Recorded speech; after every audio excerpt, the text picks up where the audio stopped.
सर्वांना नमस्कार. Sharing stories पॉडकास्टमध्ये आपलं स्वागत आहे. या चॅनलमध्ये आपण पुस्तकांवर चर्चा करतो. आज आपल्यासोबत आहे ऋत्विक सिंग यांचं I don't love you anymore हे पुस्तक. आता बघा, या पुस्तकाचं शीर्षक ऐकून असं वाटू शकतं की ही एखाद्या मोठ्या नाट्यमय ब्रेकअपची कहाणी असेल. हो, किंवा मग फसवणुकीची. अगदी. पण आज आपण ज्या स्रोतांवर चर्चा करणार आहोत ना, त्यातून एक खूप वेगळं चित्र समोर येत आहे. या पुस्तकाची खरी गंमत ही आहे की यात तसा काही मोठा ड्रामा नाहीये. बरोबर. आणि मग प्रश्न हा पडतो की एक साधं शांत कथानक असलेलं पुस्तक इतकं यशस्वी कसं होऊ शकतं, म्हणजे इतकं की त्याला पुरस्कार मिळतात आणि लाखो वाचकांच्या हृदयाला ते भिडतं. आणि आज आपण नेमकं याच रहस्यावर बोलणार आहोत. तुम्ही जो मुद्दा मांडलाय ना, तो खूप महत्वाचा आहे. या पुस्तकाचं यश त्याच्या त्या शांततेतच दडलंय. अच्छा. आपल्याकडे असलेल्या स्रोतांमध्ये एक संकल्पना पुन्हा पुन्हा येते, ती म्हणजे इमोशनल ड्रिफ्ट. इमोशनल ड्रिफ्ट म्हणजे भावनिक दुलावा. अगदी. हे पुस्तक त्याबद्दलच आहे. इथे प्रेम असे एका क्षणात नाही संपत, ते हळूहळू विरून जातं. जसं पाण्यात एखादा रंग कसा हळूहळू विरघळतो तसं. कोणतीही मोठी घटना नाही, भांडण नाही. फक्त रोजच्या जगण्यातले छोटे छोटे बदल. हो, न बोललेले शब्द आणि नकळतपणे एकमेकांपासून दूर जाणं. मला वाटतं हीच या पुस्तकाची खरी ताकद आहे. Bring your book to life with AI. Plotsformovies.com helps you create movie-like trailers for your book, allowing filmmakers to visualize your story, just the way you imagined it while writing. Enhance the storytelling experience to a whole new level with realistic characters, immersive voiceovers, and cinematic sound effects.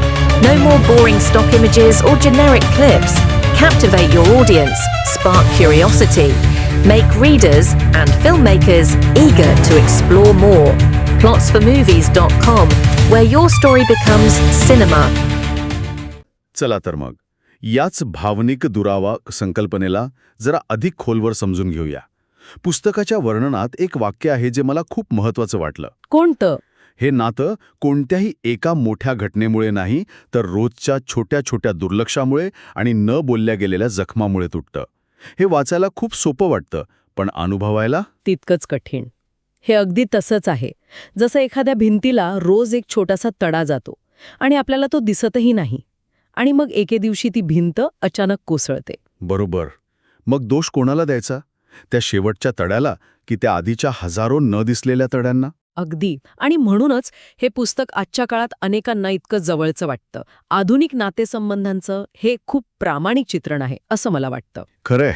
सिनेमात जसे मोठे आवाजी breakups दाखवतात, हो, तसे आता कमी आणि असे शांत न बोलता होणारे शेवट जास्त घडतात. पुस्तकातल्या पात्रांच्या मनात जी घालमेल सुरू असते, जे प्रश्न असतात, ती भीती, तो पश्चाताप, ते सगळं वाचकांना कुठेतरी स्वतःचं वाटतं. अगदी. ते फक्त पात्र राहत नाहीत, तर आपल्याच भावनांचा आरसा बनतात. याला जोडूनच लेखकाने वाचकांसाठी एक संदेश लिहिला आहे. तो पाहिला पाहिजे. तो खूप वैयक्तिक आणि भावनिक आहे. हो, मी वाचलाय तो. ते म्हणतात, मला आशा आहे की हे पुस्तक तुम्हाला एका उबदार मिठीसारखे वाटेल. मी हे पुस्तक तुमच्यासाठी लिहिले आहे, जे प्रत्येक गोष्ट खूप खोलवर अनुभवतात. हा एक प्रकारे लेखकाने वाचकाशी साधलेला थेट संवाद आहे. बरोबर. जणू काही लेखक म्हणतोय की मी तुम्हाला ओळखतो, तुमच्या भावना समजतो आणि तुम्ही एकटे नाही आहात. आणि हीच गोष्ट त्यांच्या लिखाणाच्या शैलीमध्येही उतरते. अच्छा. स्रोतांनुसार त्यांची लिखाणाची शैली खूप वैयक्तिक आहे. काहीशे उदास पण चिंतनशील. हां. आणि भाषा? भाषा खूप सोपी, सरळ आणि संवादात्मक. त्यामुळे त्यातल्या भावना कुठेही कृत्रिम किंवा बनावट वाटत नाहीत.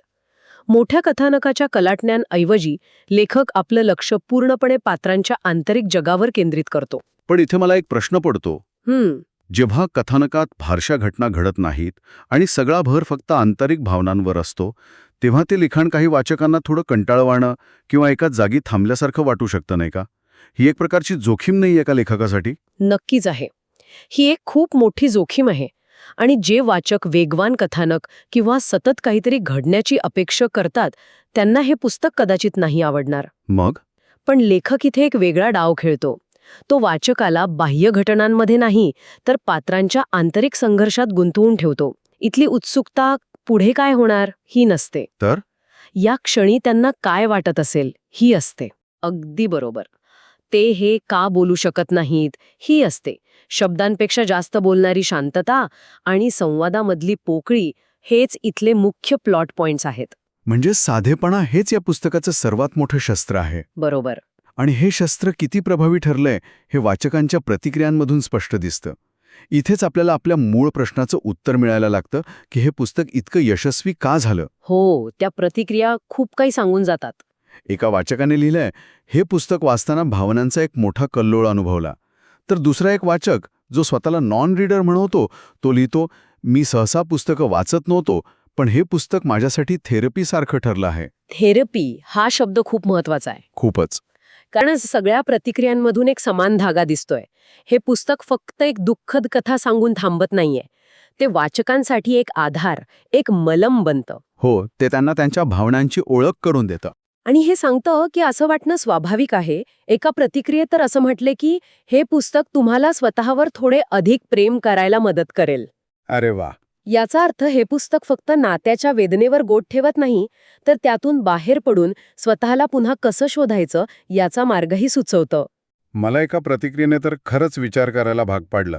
एका वाचकाने लिहिलंय, पानावरील त्या 2 ओळींमध्ये इतका खोल अर्थ दडलेला असतो की मी वाचन थांबवून त्या ओळींमध्ये हरवून जातो.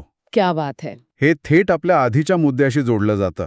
लेखकाची साधी भाषा कमी शब्दांत खूप काही सांगून जाते. बरोबर.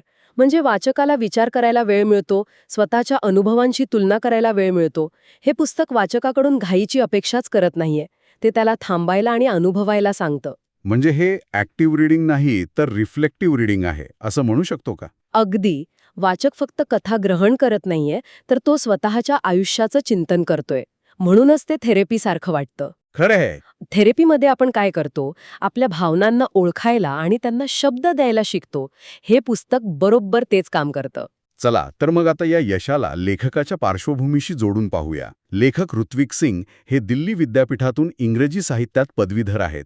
आणि महत्त्वाचं म्हणजे इंस्टाग्रामवर त्यांचे 5,80,000हून अधिक फॉलोअर्स आहेत. हो, ही संख्या प्रचंड आहे. इतकंच नाही तर ब्रिटनी स्पियर्स आणि हुडा कट्टन यांसारख्या आंतरराष्ट्रीय ख्यातीच्या व्यक्तींनीही त्यांचे लिखाण शेअर केलं आहे.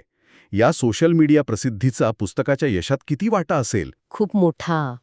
याला आपण एक इकोसिस्टम म्हणून पाहू शकतो. इकोसिस्टम? हो. ऋत्विक सिंग यांनी त्यांच्या इन्स्टाग्राम पेजवरून आधीच एक असा वाचक वर्ग तयार केला होता, ज्यांना त्यांचं असं चिंतनशील, भावनिक लिखाण आवडत होतं. त्यामुळे जेव्हा हे पुस्तक आलं, तेव्हा त्यासाठी एक तयार वाचक वर्ग आधीच अस्तित्वात होता. अगदी त्यांची ऑनलाईन ओळख आणि पुस्तकाचा विषय एकमेकांना पूरक ठरले. म्हणजे असं झालं की पुस्तकाने त्यांच्या फॉलोअर्सना वाचक बनवलं आणि पुस्तकाच्या यशाने त्यांचे फॉलोअर्स आणखी वाढवले. एक चक्रच तयार झालं. बरोबर. आणि ह्या यशावर शिक्कामोर्तब केलं ते पुरस्कारांनी. हो. या पुस्तकाने 2024मध्ये Attagalatta Bangalore literature festival book prize आणि Amazon पॉप्युलर चॉईस हे दोन्ही पुरस्कार जिंकले आहेत. आणि यात एक गोष्ट लक्षात घेण्यासारखी आहे. कोणती? हे दोन्हीही पॉप्युलर चॉईस पुरस्कार आहेत. अच्छा, म्हणजे लोकांनी निवडून दिलेले? हो.